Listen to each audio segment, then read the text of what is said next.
पटना के फुलवारी शरीफ में पहले पीएफआई और फिर गजवाए हिंद देश के खिलाफ लगातार साजिशें रच रहे हैं। दोनों साजिशों का खुलासा हुआ है। पटना पुलिस के साथ पूरे देश को इन खुलासों ने सन्न कर दिया है। पीएफआई के फुलवारी शरीफ मॉड्यूल में एक के बाद एक कई खुलासे हो रहे हैं। पुलिस ने अतहर और जलालुद्दीन के बाद जिस तीसरे शख्स अरमान मलिक को गिरफ्तार किया है, उसके बारे में ये पता चला है कि वो इस मॉड्यूल का किंग पिन हो सकता है। अरमान के बारे में ये भी पता चला है कि वो पीएफआई के लिए पैसा जमा करता था, मीटिंग्स अरेंज करवाता था और व्हाट्सएप ग्रुप के जरिए मुसलमानों को जोड़ने का काम भी वो कर रहा था। अतहर परवेज, मोहम्मद जलालुद्दीन, अरमान मलिक और अहमद दानिश उर्फ ताहिर। शिकंजे में आए इन चार किरदारों ने पटना पुलिस को घुमा कर रख दिया है। इनसे पूछताछ में ऐसे खुलासे हो रहे हैं जो बेहद चौंकाने वाले हैं। अतहर परवेज और मोहम्मद जलालुद्दीन के बारे में तो मीडिया में काफी जानकारी आ चुकी है, लेकिन तीसरे गिरफ्तार आरोपी अरमान मलिक के बारे में जो जानकारी मिल रही है, उसने पटना पुलिस को सबसे ज्यादा हैरान कर दिया है। पुलिस ने अरमान मलिक की कुंडली खंगाली तो ये बात समझ आई कि अरमान मलिक पीएफआई के फुलवारी शरीफ मॉड्यूल का किंग पिन हो सकता है। माना जा रहा है कि अरमान के दिलो दिमाग में कई खुफिया राज छिपे हो सकते हैं। अरमान ने पीएफआई के नाम पर संदिग्ध गतिविधियां चलाई और ऐसा नेटवर्क खड़ा करने की कोशिश की जो 2047 तक भारत को इस्लामिक राष्ट्र बनाने में बड़ी ताकत साबित होता। खबर लगी कि अरमान पीएफआई के लिए पैसों का इंतजाम करता था, मीटिंग का इंतजाम करना, व्हाट्सएप ग्रुप बनाना, स्थानीय लोगों को जोड़ना, ये सब उसी का काम था। अरमान मलिक का ये रोल था कि जैसे कल उसका बहुत विस्तृत पूछताछ किया गया। एक तो फाइनेंसिंग का काम करता था वो, और मीटिंग्स के संचालन करवाना, और उसने ग्रुप बना रखे थे, व्हाट्सएप ग्रुप बना रखे थे जिसमें स्थानीय लोगों को, क्योंकि लैंड ब्रोकरी का भी काम करता है। अब पता ये लगाना है कि अरमान ने इतना बड़ा नेटवर्क खड़ा करने में किस किस की मदद ली, उसे फंड कौन देता था, वो किस किस से मीटिंग करता था, पीएफआई के नेटवर्क से लोगों को जोड़ने में उसकी टेक्निक क्या थी। इन्हीं सवालों के जवाब तलाशने इंडिया टीवी की टीम पटना में अरमान मलिक के घर पहुंची, जहां उसका एक दूसरा ही चेहरा सामने आया। अभी हालांकि इस पूरे मामले में 5 लोगों को गिरफ्तार किया है।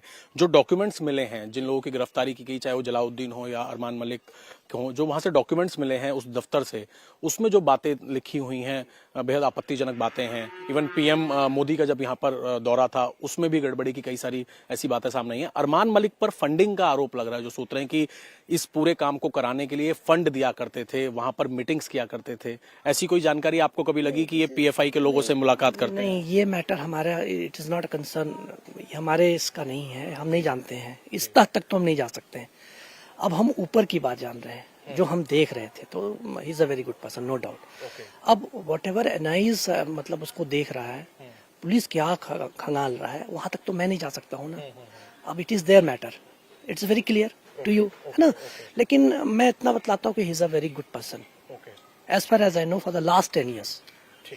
बहुत शुक्रिया हमसे बातचीत करने के लिए। ये पड़ोसी हैं अरमान मलिक के। इनका हालांकि ये कहना है कि अरमान मलिक सोशल वर्कर हैं, लोगों की मदद करते हैं। एक बार मैं आपको घर की तस्वीरें दिखा देता हूं।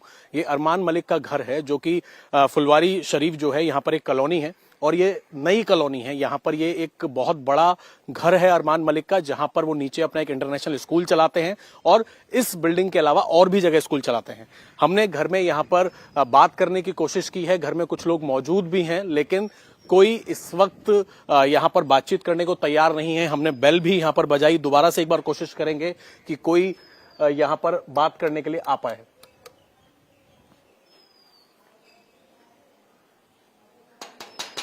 भाई साहब,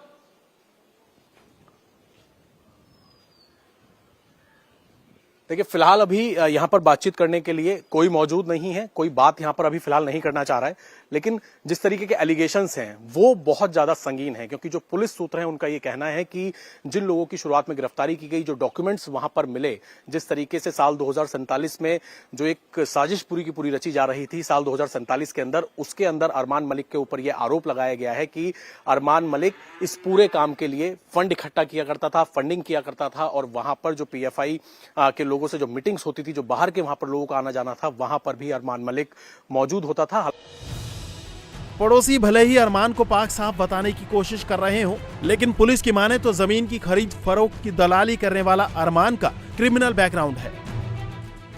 हत्या के मामले में अरमान 3 बार जेल जा चुका है। बिहार शरीफ जेल में उसके क्रिमिनल से लिंक का पता चला है। जकात के रूप में वो पीएफआई के लिए फंड इकट्ठा करता है। इस फंड को ये पीएफआई की मेंबरशिप बढ़ाने के काम में इस्तेमाल करता था। अब पुलिस उसकी असली कुंडली का पता लगाने के लिए बैंक डिटेल्स खंगाल रही है। इसका आपराधिक इतिहास भी रहा है, 3 बार ये जेल जा चुका है। मर्डर केस में बिहार शरीफ में जेल जा चुका है, तो इसके जेल के साथ भी कुछ क्रिमिनल्स के साथ लिंक हुआ करते थे जो भी वर्तमान में बेल पर हैं। तो उनके माध्यम से पीएफआई के लिए ज़कात के रूप में फंड्स को इकट्ठा करना और उसको ट्रांसफ़र करना, मीटिंग्स को ऑर्गेनाइज करवाना, सदस्यता बढ़ाने के लिए, इस सब का प्रूफ उसके मोबाइल में भी मिला है और उसकी पूछताछ में भी उसने इस चीज़ की संपुष्टि की।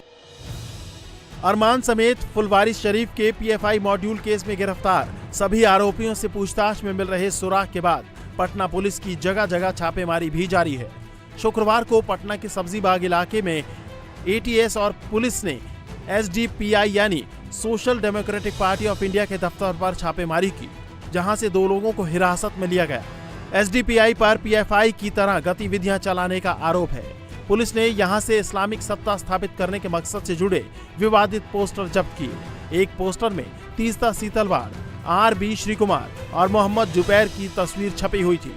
पोस्टर में इन सभी को जेल से मुक्त कराने और बीजेपी को हराने के मैसेज थे। एसडीपीआई का वो पर्चा है जिसके जरिए वो लोगों की भर्ती करवा रहे थे और यहाँ पर वो सारे दस्तावेज हैं। यहाँ पर डॉक्यूमेंट्स के साथ साथ जो उनका अलग अलग लोगों से उन्होंने फॉर्म भरवाया था वो सारी डिटेल्स यहाँ पर है। हालांकि पुलिस यहाँ पर आई और फिर आने के बाद उन्होंने इस पूरे एरिया की छानबीन की है। जांच पड़ताल करने के बाद जो डॉक्यूमेंट्स मिले हैं उन्होंने उसको सीज किया है। इंडिया टीवी हर वक्त हर जगह डाउनलोड करने के लिए सर्च करें India TV news Google play store या ऐप स्टोर पर।